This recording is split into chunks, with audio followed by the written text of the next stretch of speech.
So Daniel, Y- can you at least say why it's here? Like, does API Yeah, machinery have a question? Was there was an escalation?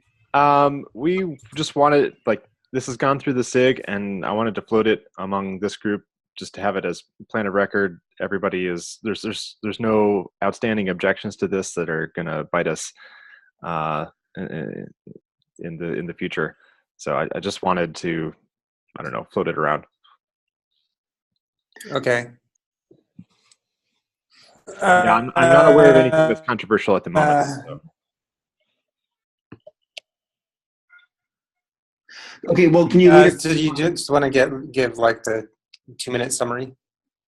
Yeah, so the 2-minute summary is we started out the quarter thinking we were going to work really hard and get initializers to beta, and while I was out, the people working on this examined it and decided that actually the needs would be better served if we switched and added mutation to webhooks and got mutating webhooks to beta. So that's now the plan record. So this would be instead of initializers? No, initializers and webhooks are two separate mechanisms. But yes, we would leave initializers at alpha because there's not enough of us to do both. I can say a little bit about how we plan to make the webhooks work, but I am still debating some small points of the design. So what's our guidance to users in terms of the difference between these things and when they want to use one versus the other and what works in what situations? Because they're both ways for sort of things from the outside to play a part of the sort of flow of API objects, right? So my understanding, since I was around when Daniel was out, is that there are a few things that happened. One was that people working on initializers and examining that and trying to figure out how to actually use it were working together and unserviced a lot of corner cases that they wasn't entirely clear how to resolve, or they thought they would take a long time to resolve. And at the same time, there was an analysis done of all the existing admission controllers in Kubernetes and in OpenShift, and said, well, if we were going to move these to an extension mechanism, which one would work best? And in addition to the customers of the extension, of which there are several waiting in the wings for this mechanism. And the conclusion was that mutating webhooks would be simpler and serve more use cases, such as there's a story for update. Like, we don't have a story for initializers on update. Yeah. That's one of the big ones. We would need provisional state mechanism or something like that. And I have ideas about how to do that, but it's clearly more complicated than synchronous mutating webhooks. Yeah, no. Which was planned from the beginning. Yeah. And so the main reason that initializers went forward was because people felt, well, if people, Kubernetes developers already know how to write controllers, initializers will be easier to write.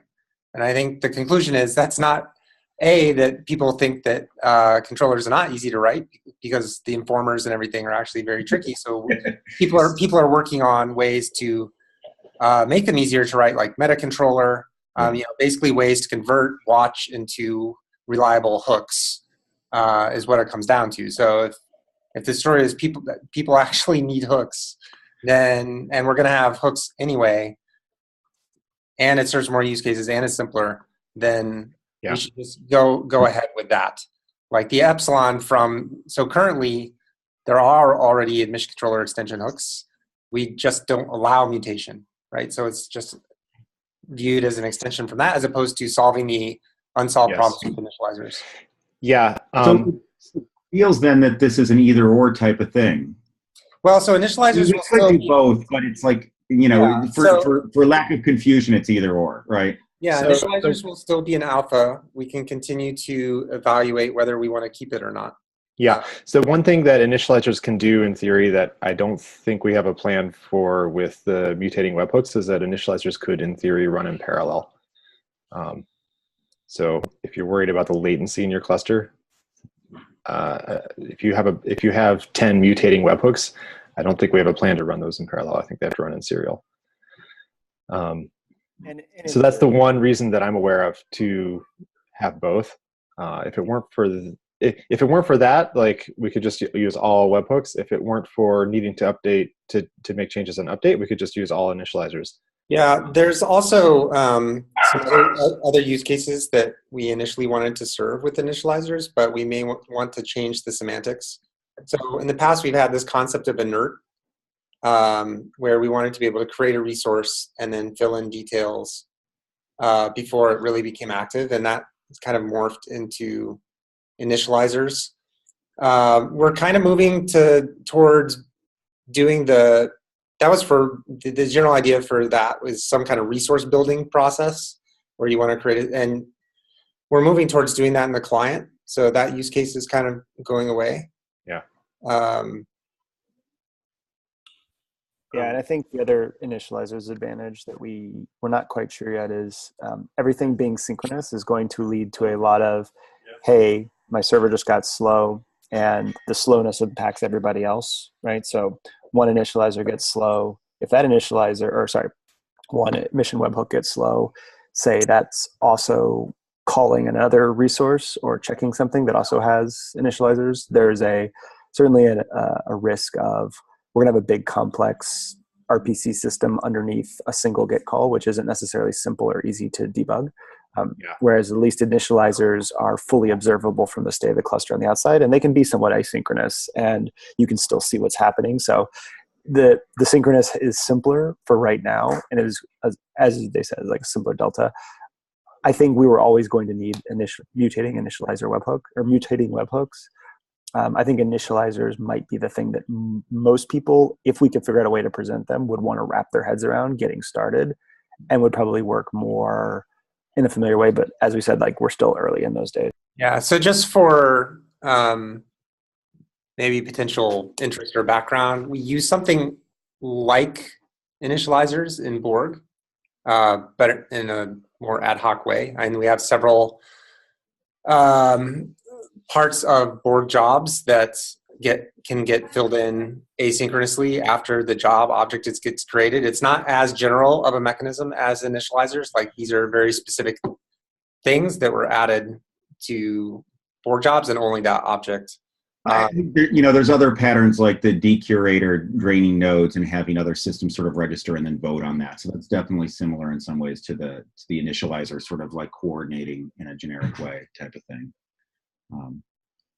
The document mentions that if a strong need arises for parallel mutating webhooks, that the API will allow adding a partial order later with a parallel stage. Initially, it says it'll run in serial to ensure conflicts resolve deterministically. Can you clarify? The parallel thing scares me. Yeah, I think it's a little optimistic. Do the hooks return patches? Is that what they?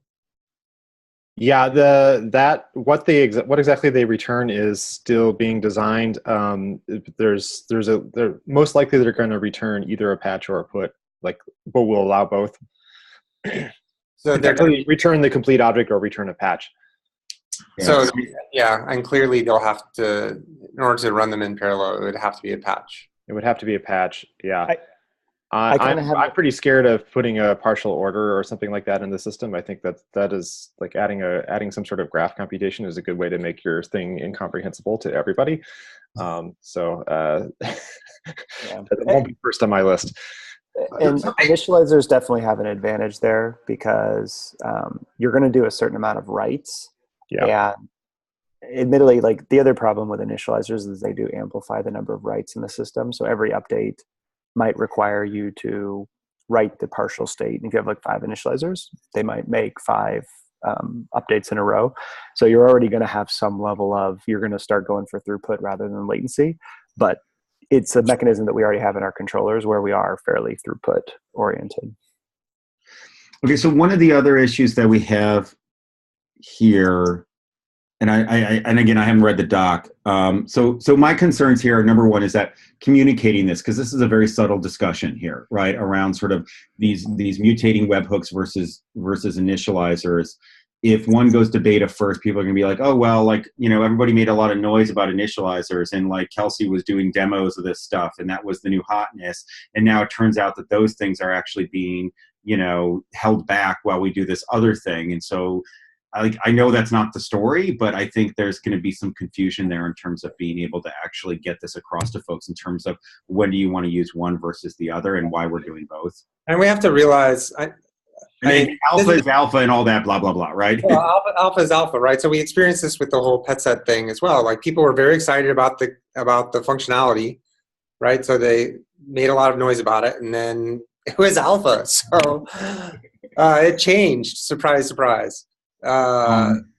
So, yeah, and we need to do a better job of putting caveats. Like, we know that this functionality is needed. We want people to try it out. It's an experiment.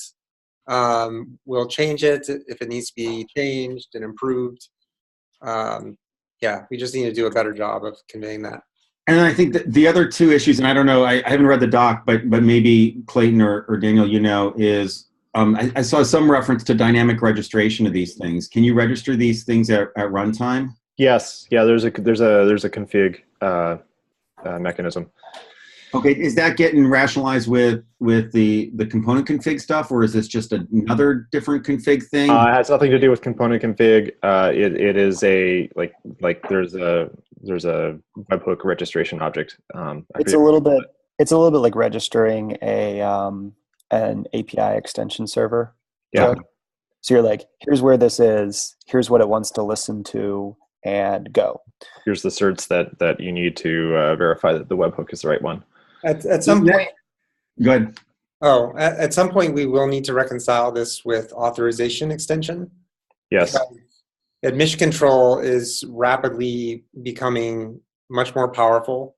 Yes. Than our authorization extension mechanism, and I don't want people like cramming functionality into one or the other just because of the properties of that.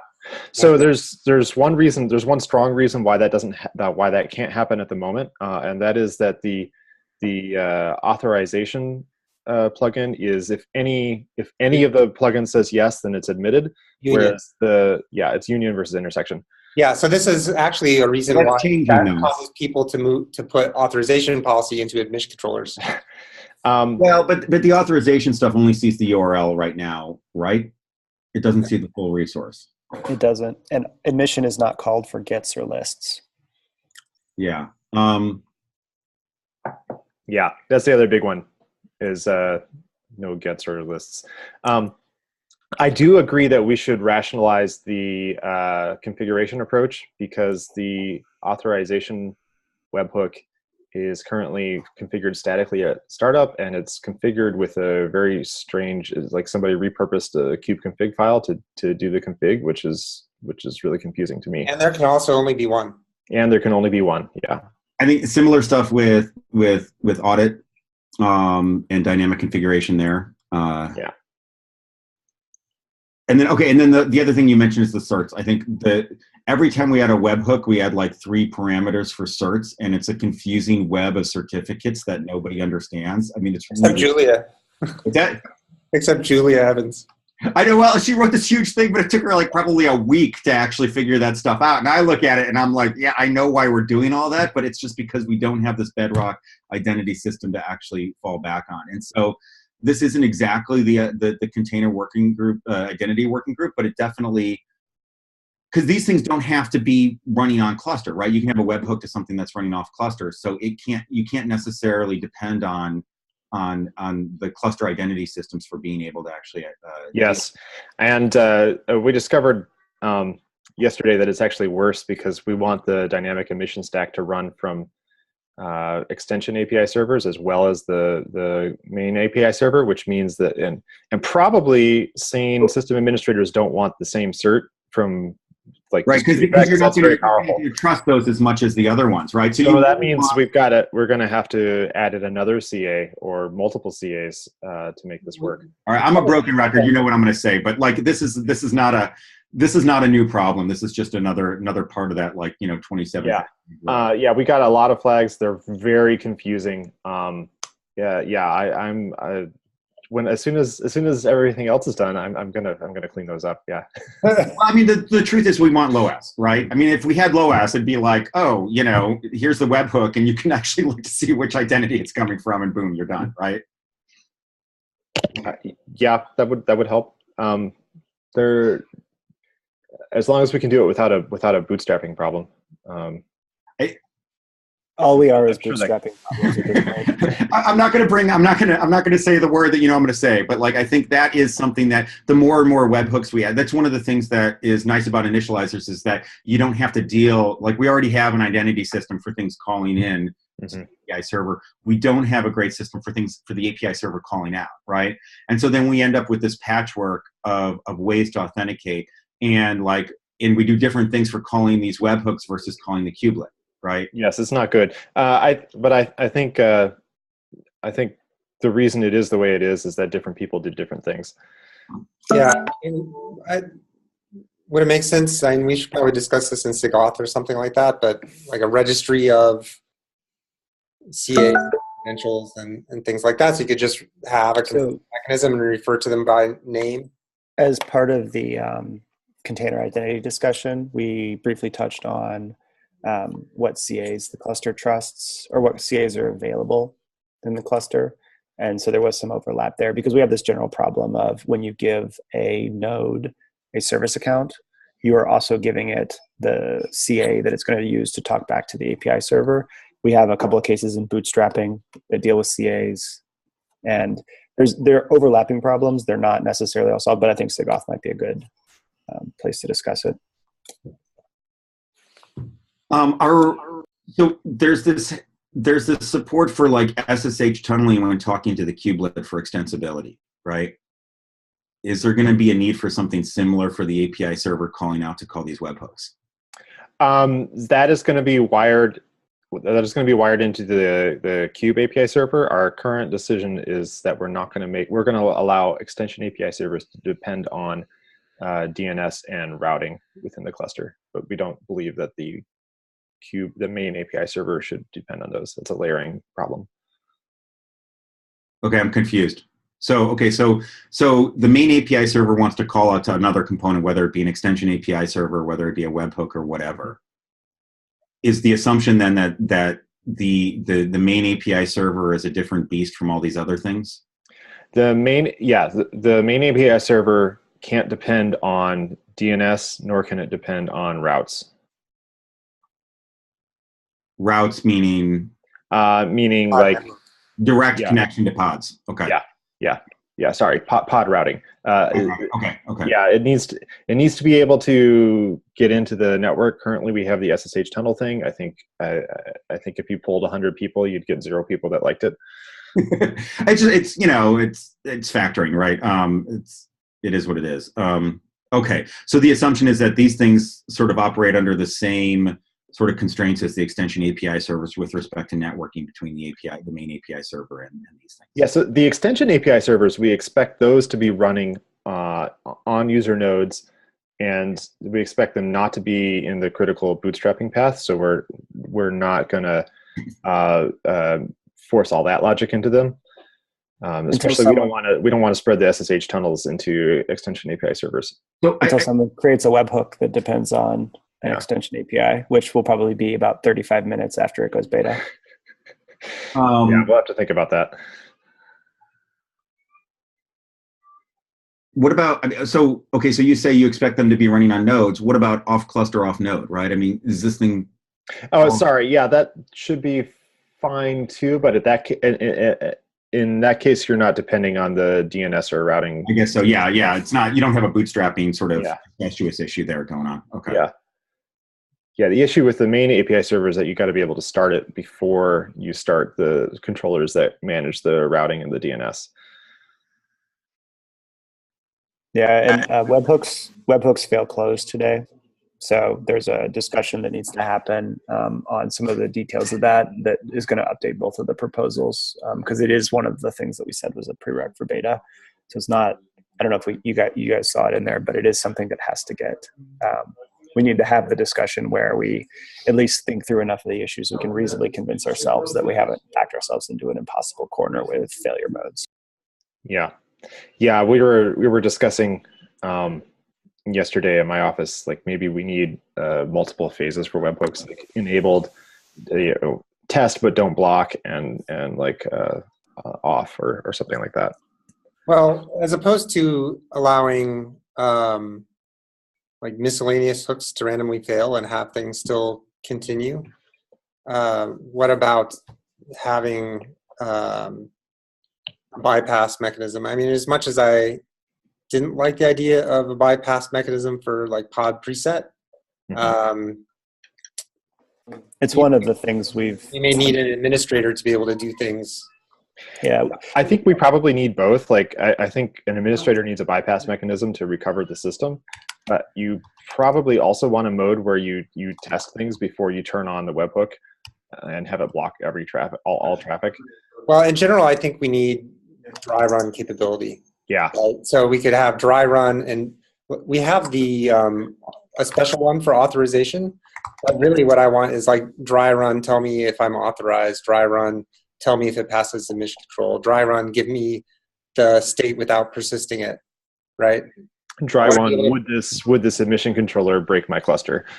Yeah, and I think we need a pretty powerful, given how configurable our API admission mechanism is becoming. I think we are going to need a pretty powerful probing mechanism.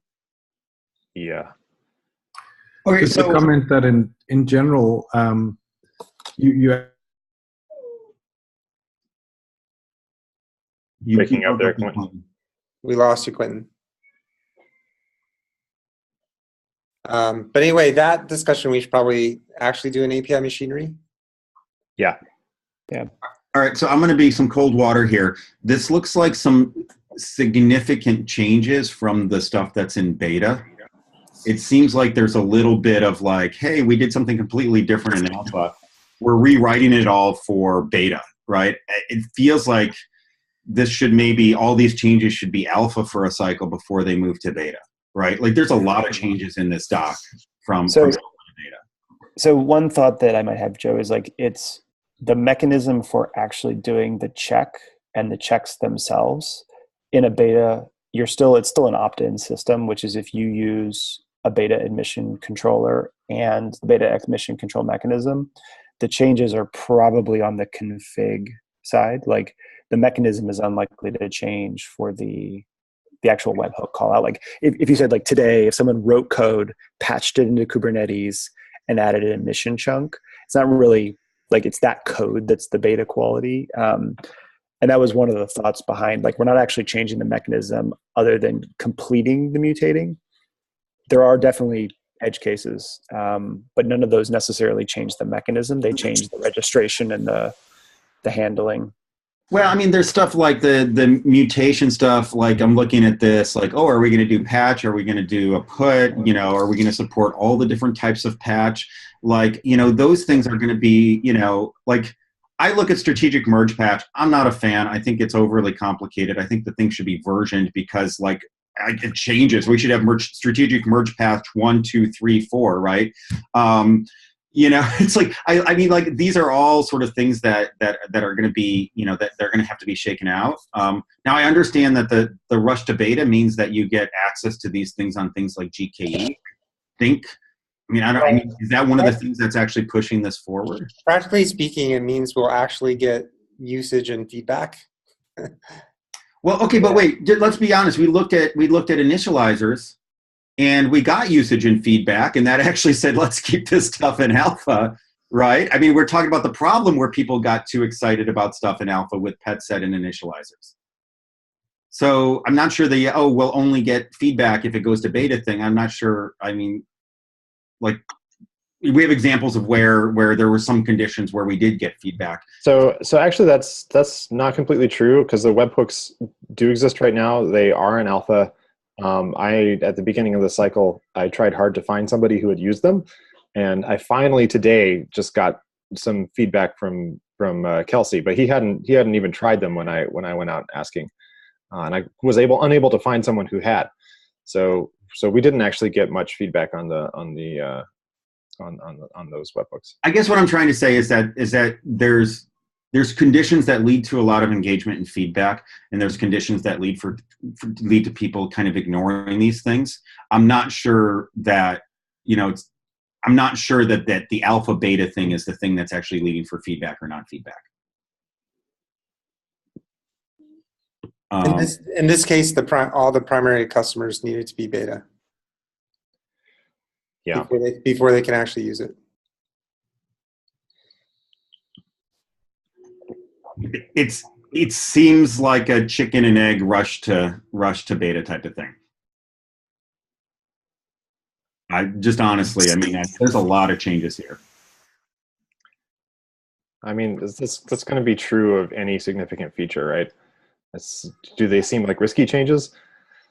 Yeah, so I'll give you an example. Is that we've been taking our time, say, taking the Bootstrap tokens in KubeADM to GA, right? Wow. And we kept them in alpha for a long time. And as we transitioned to beta, there's essentially been very little changes through the beta process. Yeah, and we don't have a standard policy on that. It seems to me if you never make changes in the beta to GA step, then you're going to beta way too late. That may be the case. I don't want to. Well, and I'm just saying, going from non-mutating to mutating is a big change. Well, and to be fair, I think I agree, Joe. And there's some level here of the mechanism for mutating is almost certainly going to look something like this. I think that you're absolutely correct that we are almost through the 1.9 cycle, and we're talking about, well, we might do this particular patch mechanism.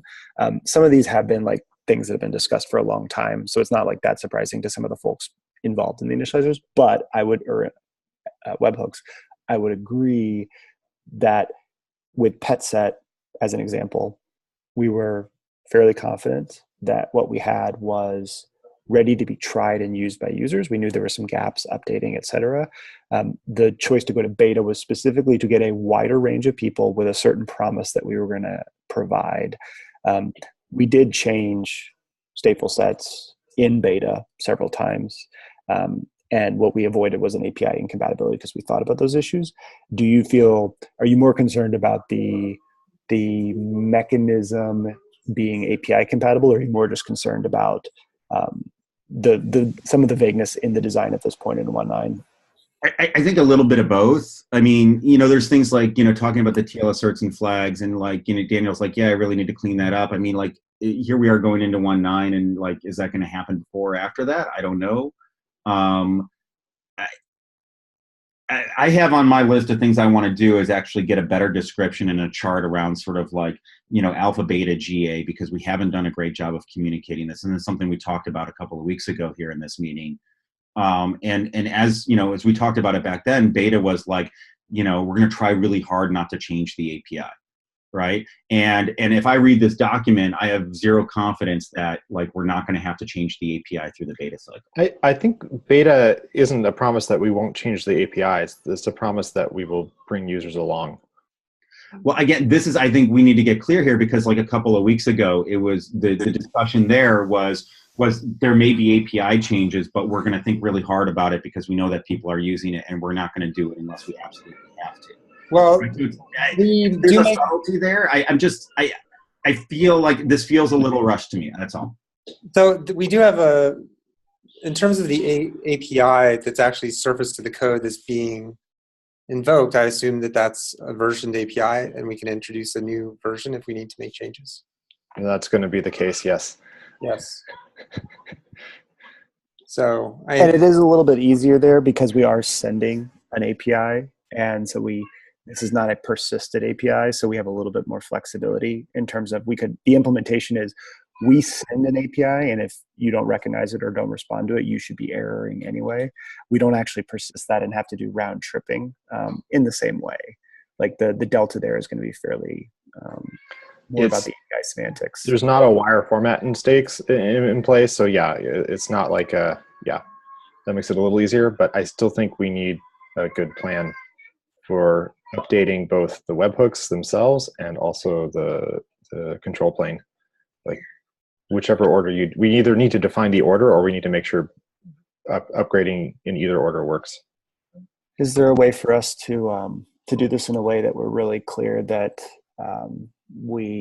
because like we have changed some of the webhooks in beta before, and those were kind of stepping stone sorts of things. Like webhooks definitely are a call out mechanism, which is a little bit more isolated. Is there some way that we can ensure that this is not backing us into a corner from the perspective of future change? Because I would agree with Joe. I think we want this because extension is one of the fundamental pillars of what we're trying to do. I don't want to slow things down, but yeah, you can't extend Cube today. How do we balance those?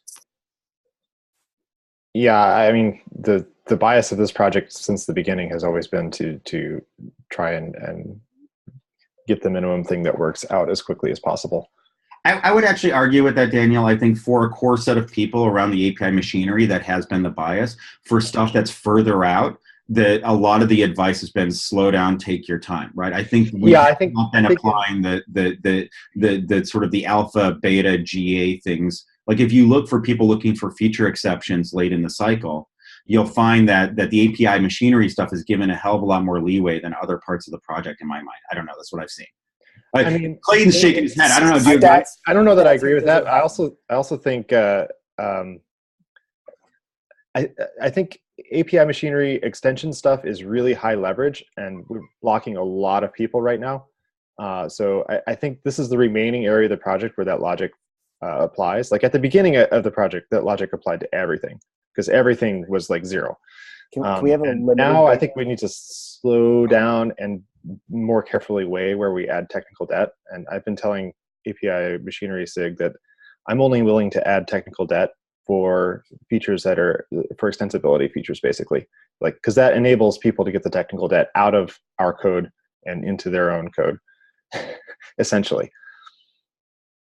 Yeah, I mean, I would say like right now, like when you think about projects like Istio, projects like OPA, the Open Policy guys, several others, like the thing that does gate is a way to start iterating. I mean, so hypothetically, let's say from the perspectives of getting feedback and having a comfort level, what is the minimum that we could do for a V1 beta 1 with the expectation that we will iterate and change it, and that because we did this for stateful sets, we reserve the right to change them, and we were very clear about we want you to use this. We will try to bring you along. Here's a set of guarantees. Like, is there a set of guarantees like that, Joe, that you think we can offer here?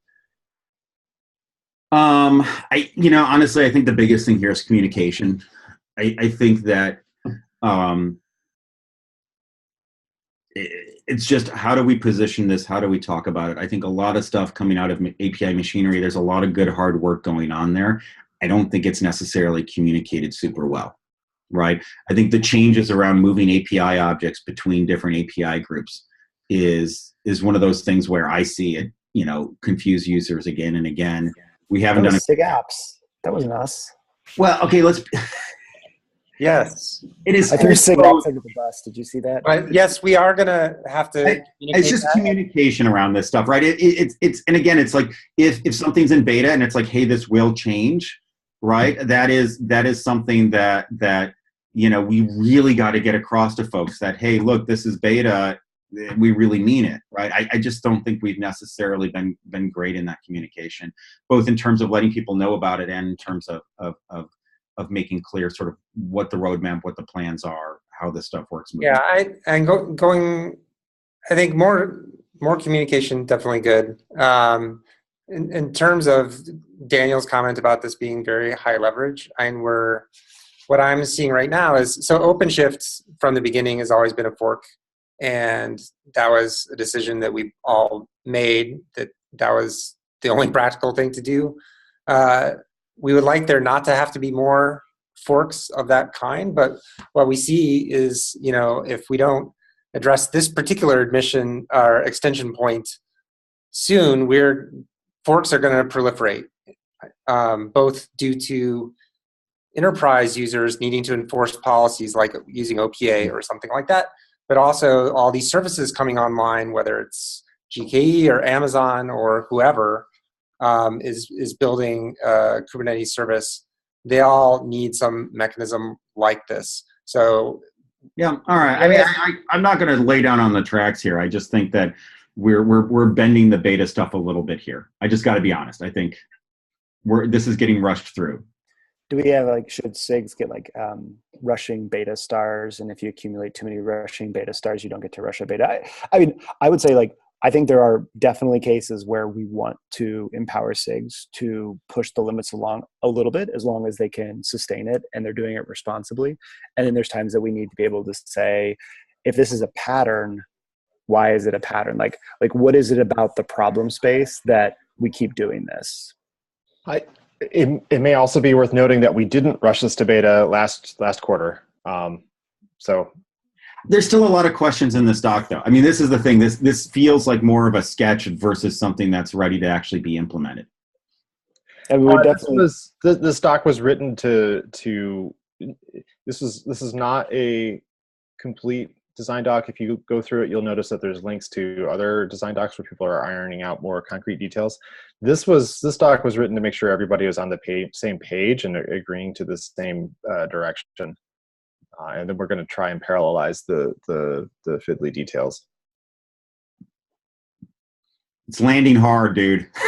Let's be honest. I mean, this is really, really ambitious to get this stuff done for the 1.9 cycle and then be able to communicate it and test it. It feels to me like, this is going to come down to the wire, and there's going to be exceptions, and there's going to be patches as point releases, all because we want to get this stuff to beta quicker. I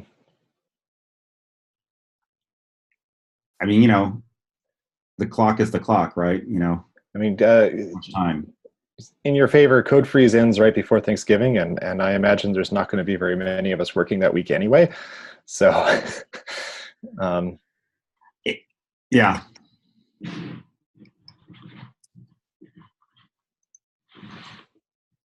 So I can see Joe mentally weighing. Joe is do I want to lay down on the tracks for this? No, I'm not going to. I mean, what does it look like for me to lay down on the tracks? No, right? To be fair, Joe, I have all the same concerns, and I think I'm a little bit more biased towards getting the extensibility in. Even though OpenShift probably isn't going to be able to use this right away. One of the things I'd rather have us do is spend a bunch of time observing how everyone else is using it, and then come back and say, we're going to go try to put something super high performance through this. And so I expect this to be a fairly long beta process, no matter what. Okay, yeah, go ahead, Brian, sorry. Oh, yeah, and we also need to sort out how this plays with other extension mechanisms like API aggregation and CRDs and things. So there is going to be a long beta period. I would like it to get to GA before the end of next year.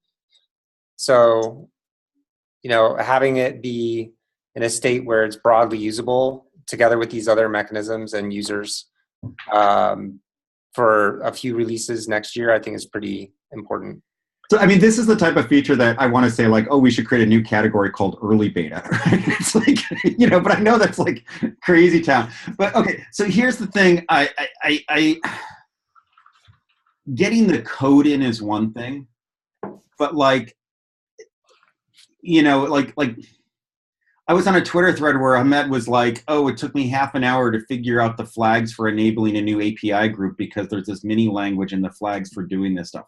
Our documentation around our GA features is awful, right? I think as we look at I'm going to channel Caleb a little bit here, right? We want docs like this to actually be part of our release notes and actually be something that users can look at and understand, hey, here's what's going on here, where things are going. These are notes for insiders. These are not actually proposals that people outside of the sort of core set of people can actually consume. And so even if we get the code in for beta, hitting sort of if you really want to see usability, if you really want to see people sort of outside of that core group of insiders use this stuff, there's a whole other set of things that have to happen as part of this. And I just don't feel like anybody's really thinking about or planning for that. So if it makes you feel any better, our sprint planning doc has several pages worth of documentation items. So it has been thought of. Okay. Is that going to happen in the 1.9 time frame, or is that going to get thrown under the bus so that we can get the code done in time? I mean, this is, I know how things work, right? I mean, it's like, I mean, no code wins. the feature isn't done if nobody can figure out how to use it. So I have to think that we've got to document it. Okay, but but here's the thing. Oh, how do I use this thing? Come to SIG API machinery and ask questions. Or No. right? I mean, don't want that. You don't want to be in that world, No, right? no. All right. My raised. Documentation is one thing that we have been, Google has been adding staff to, and we've been shouldering the burden of that. And we did get other companies to agree to help out in that area. If they actually deliver, that will almost double the number of people we have helping with documentation. So two things there. So number one is this type of documentation you can't pawn off on somebody else. This stuff has to be driven by the folks who understand this thing at a sort of root level, or they have to present stuff that's consumable by the folks who are actually going to clean it up, right? If we had our KEP process in place and this went through the KEP process, it would take longer, right? Because we wouldn't be having, it would take longer, let's just be clear there, but the end result would be something that would actually be consumable by a wider audience. I think even bringing this document to this group, because I'm not going to all the API machineries, will lead to folks actually thinking about how do I actually sort of create these proposals in a more consumable way. So, right. just having documentation folks on the project is not going to solve this problem. It's always the case that engineers have provided the core technical content. But what we had when there were no writers on the project is we ended up with a random pile of documents that nobody could even find, much less read and understand.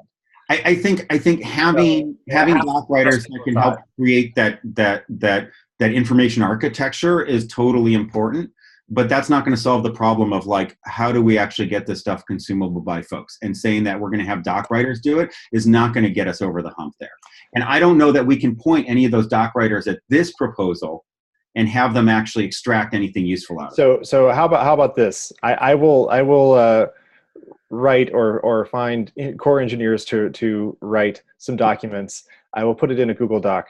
I will share it with you, and you can make comments until. So here's what. Then we'll give it off to the doc writers. So this is. I mean, some of this. I don't want to beat up on you, Daniel. I think some of this is actually as we think about the KEP process in general, right? As we think about how do we want to deal with proposals in general.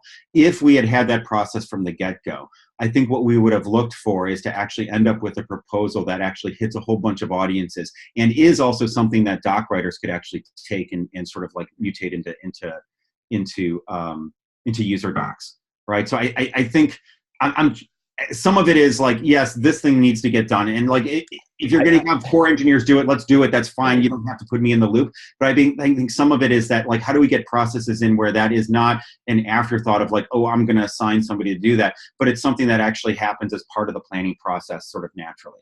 And so there's a little bit of meta thing going on in my head here. So I don't want to argue. I don't want to debate the meta point, and I feel like we're going to end up debating that if we go down this road anymore.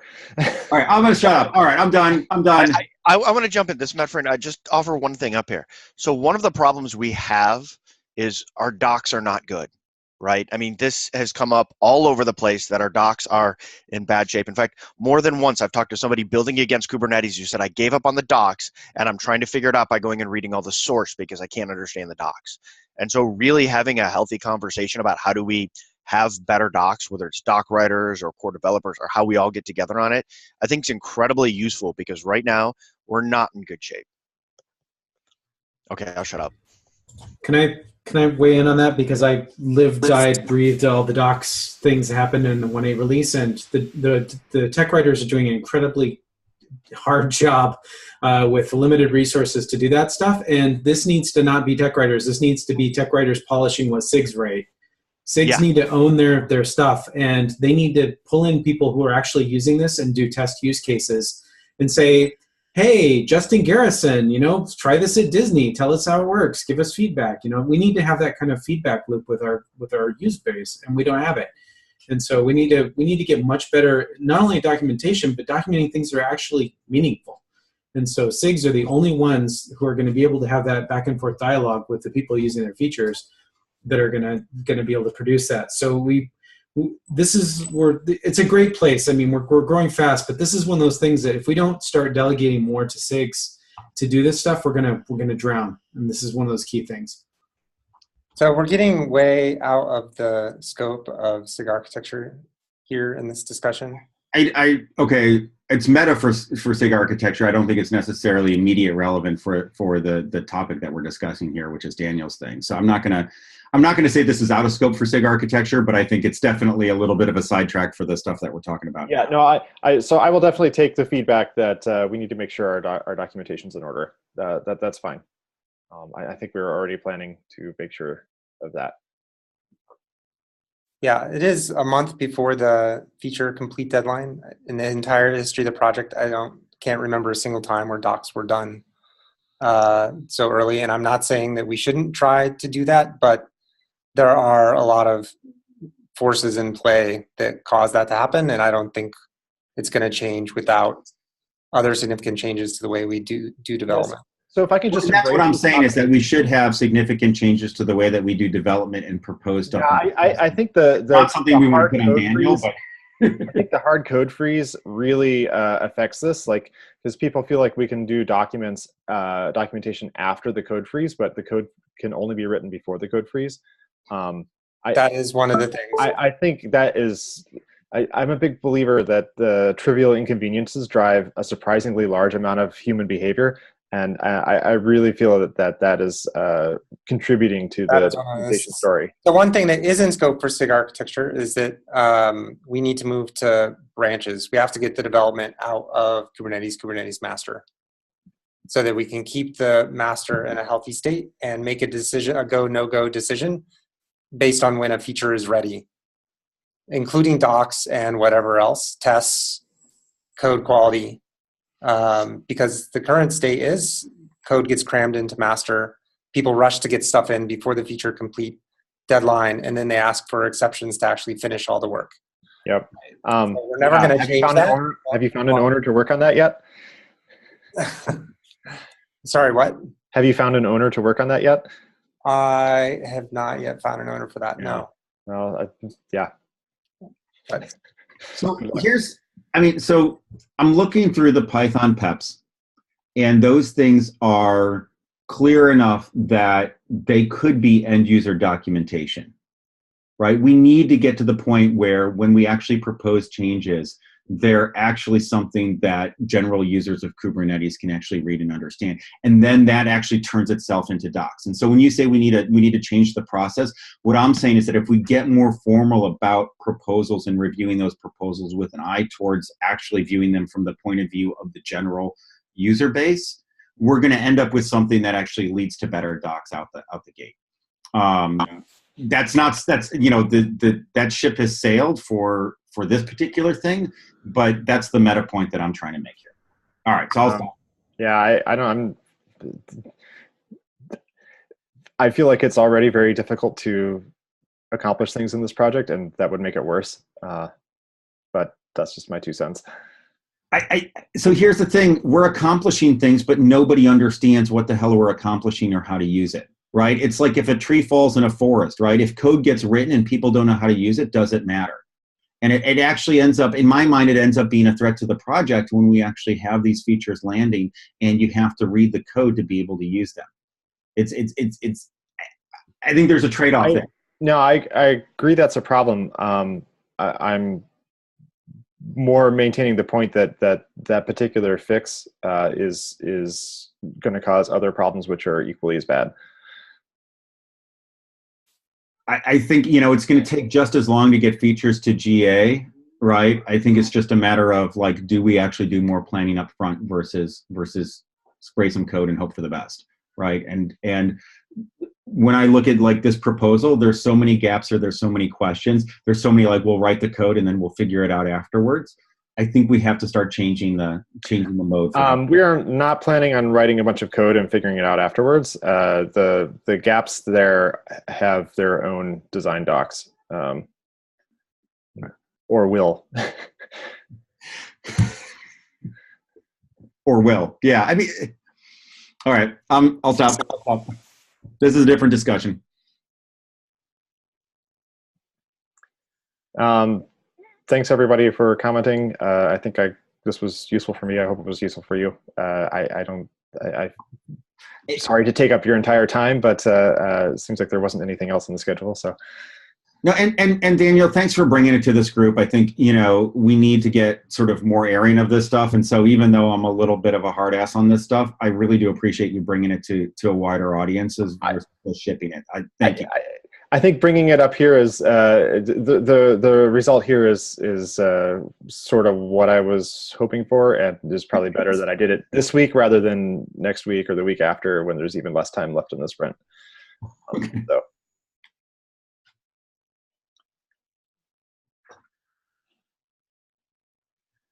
Yeah. So, okay, in terms of other items that were not on the agenda, but there was email.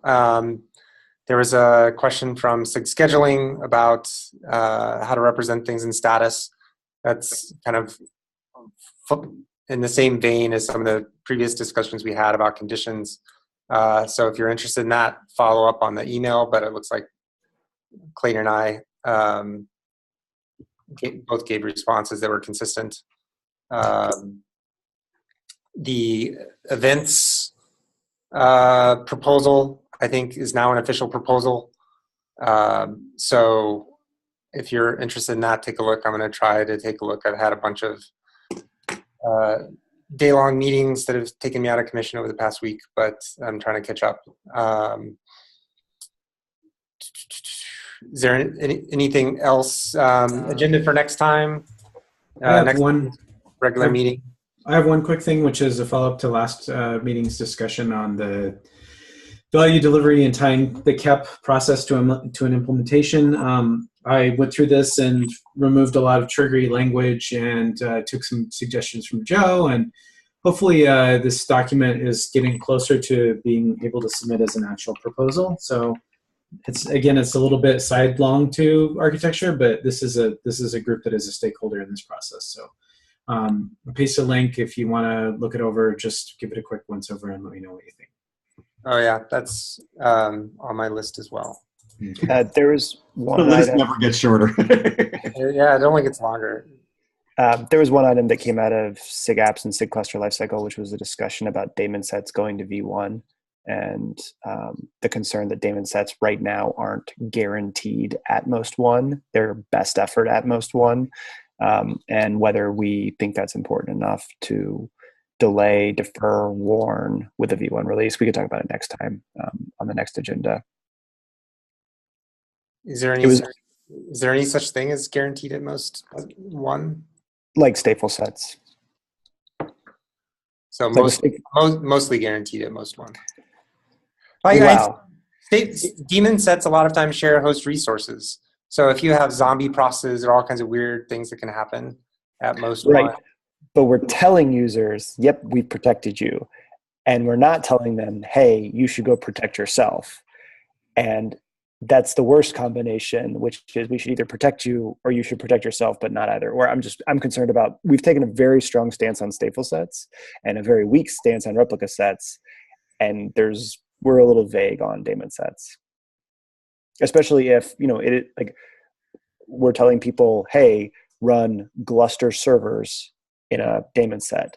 I need to know whether to tell the Gluster team that they better be darn sure that they have all the locks necessary, even on their initial config, to make sure that in a controller restart scenario, they don't go and eat the data that's serving the entire cluster, those sorts of things. And I think that it's going to come up for self-hosting because self-hosting, we should be telling people you need to use strongly consistent locks on the system, and here's how you should go do it if we think that that's a realistic problem that they're going to hit.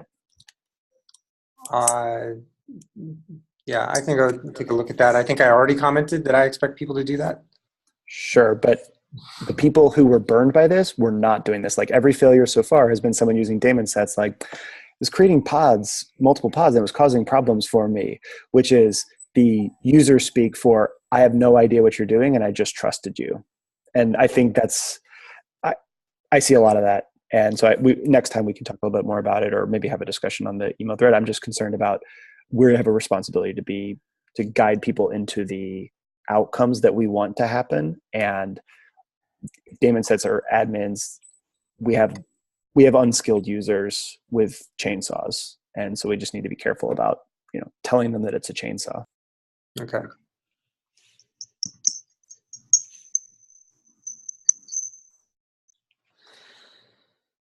And with that, we're out of time. I actually have one very fast question because those happen here. There's the cluster add-ons inside of Kubernetes that now are listed as legacy or deprecated. The add-on manager in there, I'm guessing, is also legacy and deprecated. Is there any follow-up for that, or who owns that? Or do add-ons come in not through a general manager? Is there some? So that's something that we've been looking at. That cookie has been licked for us by some degree for cluster lifecycle, but there hasn't been a lot of action on that. Justin SB has a proposal out there, but it's been sort of fallow for a while. So this is honestly something that's kind of getting dropped right now that shouldn't be. So that's not a. The short answer is there is no officially no such thing as add-ons.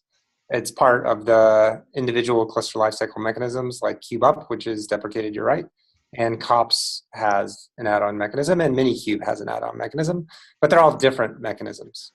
And so everybody needs their own mechanism then. So, all the third-party ones that come out in the community, everybody will have their own way of doing add-ons, and so every add-on, okay. Today, that is something I would like to fix. Justin's proposal is not adequate. There are a bunch of issues. I cataloged them in the issue about this. It's going to require significant effort to address. We don't have enough people. Too many things are going on. Yep. If someone wants to address that, it can take a look at the issue, and we can craft a proposal that will work. And be happy to have someone work on that. Okay, no, I was just looking for the status. So thank you. I didn't even know it was SIG cluster lifecycle, or I would have asked over there though. So come talk to us there, and we can, if you want to help out, we can roll up our sleeves and start seeing if we can project there. Yeah, okay. So this is where, if there were a charter for each SIG, people could go look and say, oh, add-ons are under this charter. As it is, there was an email from me saying, please do this in cluster lifecycle like several months ago. So yeah, if you didn't see that. That's why I said that the cookie had been licked on the SIG's behalf by Brian. I'm sure they thanked you very much for that, Brian. It's like, here, lick this cookie. Well, KubeUp and COPS and Minikube are all under that SIG. So. Okay. Nope. Thanks. Yep. See y'all later. Thanks, everybody. Have a good day. Thanks. Bye.